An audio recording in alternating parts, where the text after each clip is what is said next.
Ascot is a restart of a high-grade gold opportunity in the Golden Triangle.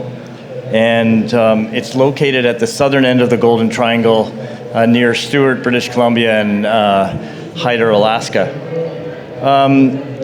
When we look at Ascot, Ascot has a number of mines that are close by, and these have been very high-grade gold mines, some of the highest-grade gold mines in the world.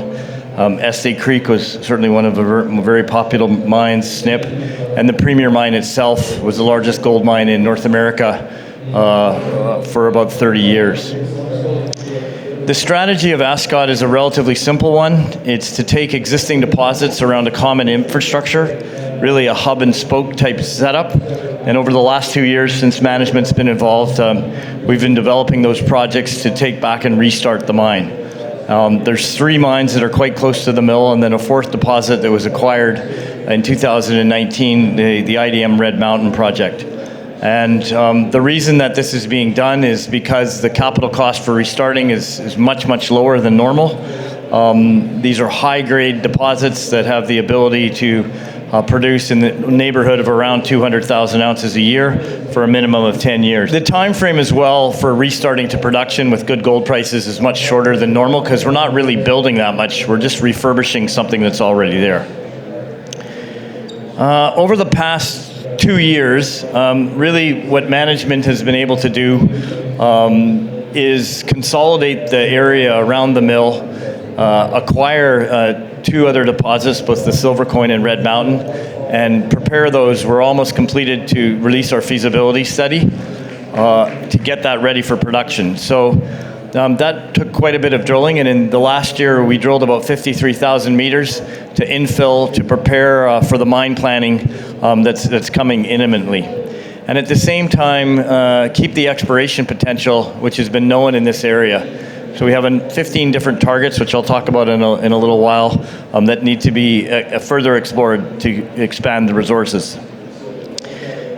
This is just a picture of what the infrastructure looks like. So we're facing the mill looking north here. And as I turn going to the south, down this valley, that's Stewart down at the end, on the end of this road. You see in the bottom right here, the water treatment plant, the power plant, the tailings dam, and it's really this core area that we are trying to build these 4 deposits around on this hub and spoke type system. Let's just see how I go forward here. There we go. That's just a picture of the mill. Inside the mill, this is a LiDAR picture. We have 10 different engineering firms that have been working with us. And really what we're refurbishing here is the grinding and crushing circuit. So the first 2 areas here where we see the SAG mill and the ball mill are really the key pieces of equipment that we need to put back. And then as we bring in the Red Mountain ore, the isomill for fine grind. And so we've been studying the options and optimizing the refurbishment of the mill. Just going underground to get a little bit of a view of the deposit. This is looking to the north. You can see the mill in the center of the deposit. As we move around underground, the first mine that comes into this sequence is the Premier Mine. So this was one of the highest grade gold mines. And now we've enough material in the measured and indicated category that we can certainly mine plan. You can see the underground infrastructure here. We have about 70 kilometers of underground dewatered and ventilated infrastructure that we're working with. The next mine is a little farther to the north, called the Silver Coin deposit. We're looking to the west here.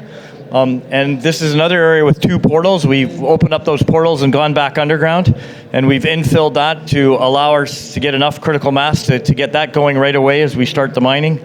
And then the third mine is the Big Missouri Mine, which is just slightly north of where the Silver Coin is. And in that area, we have a kind of core central area around the S1 pit, which is just really in this area here, which is a flatter lying structure which we have easy access to.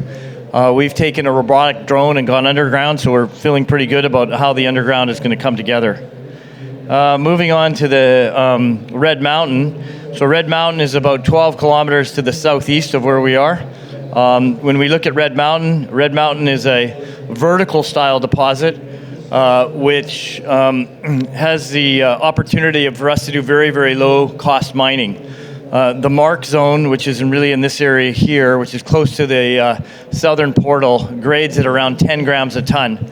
And this, together with the 3 other mines, forms a very, very high-grade feed that we're able to mine from. Now, the thing about Red Mountain is we need to put a road in to get to that area, and really this will probably come into the mine plan in year 3. Red Mountain also has a 5x5 ramp that goes into the middle of the deposit, and we're really past the feasibility stage for this. We're ready to bring that right into the mine plan, so we've done a fair bit of work on that.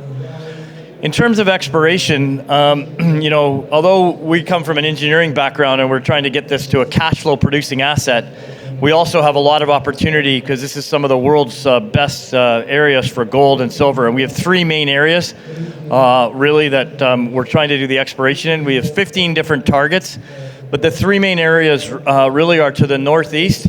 And that's a different kind of geology than what we've been developing our mines on, which is high-grade silver. It's like an Estate Creek VMS-style deposit. It's a different contact zone.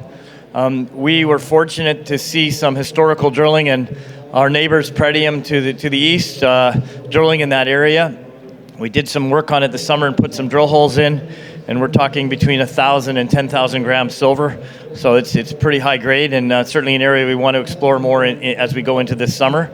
And then in the middle part of the deposit, where our deposits are, between the deposits, we have a number of opportunities to drill, but 2 specifically, one near the Silver Coin and also another one west of the Premier, which have shown from the exploration drilling to have some very high-grade results, which need follow-up.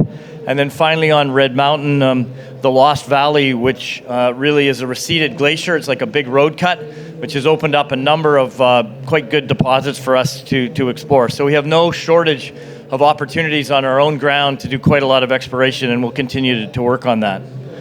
This is looking at Silver Hill, and what we were very interested in this area is this large geophysics target. So we've had a lot of historical drilling trending towards this target. We did some geophysics in late September, really in this area right here. We can see that anomaly being defined there, and certainly that's a drill target that we'll be hoping to drill this summer. Really the objectives for us and what to watch in Ascot over the next little while in 2020 is first our feasibility study, which we'll be hoping to release by the end of March. Second, really getting our Mines Act amendment in place. We have a permit for mining and a permit for water discharge, but we have to amend that into active status, and that's the next really big thing for us. Raising the capital through whatever capital structure is most appropriate for our shareholders to put this low-cost capital mine back into production, and then bringing ourselves to production. And then finally, at the same time, I'm continuing to go after those 3 key areas in exploration. And those things are things that we think are quite achievable for us as we go forward in 2020. I know sometimes people feel with Ascot, boy, it takes a long time. Management's been in the company now just over about 2 years. And in that 2 years, we've completed 3 M&A deals and really developed a resource which we think can bode well for British Columbia's next high-grade gold mine. Really, a lot of the hard work has been done in 2019, and now it's really about putting that feasibility out there and financing that, and then getting our short construction time to get the mine back into production. Thank you very much.